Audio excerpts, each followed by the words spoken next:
भारतर जनसंख्या को नहीं आसी बड़ सूचना 2036 बेलू भारतर जनसंख्या 152 कोटी टपिजिब बोली आकलन करा जाउछि। केंद्र परिसंख्यान और कार्यक्रम कार्य उन्नयन मंत्रालय पक्षरु प्रकाशित होइथिबा रिपोर्ट भारत रे महिला और पुरुष 2023 रे एही आकलन करा जाइछि।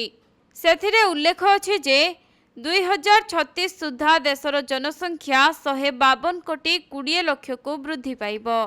एथिसहित रिपोर्ट रे उल्लेख रहिछि जे शिशुंक संख्या कमिब एवं वृद्धंक संख्या बढ़िब। 2011 तुलन में 2036 रे 15 वर्षरु कम शिशुंक संख्या कमिजिब एवं 60 वर्षरु अधिक वयस्कंक संख्या बढ़िब बोली अनुमान करा जाइछि।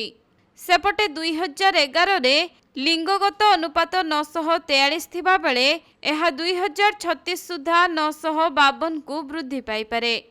अर्थात स्थिति रे सामान्य सुधार आसिबाकु जाउथिले मध्य प्रति 1000 पुरुष रे महिलांक संख्या 952 हेबो।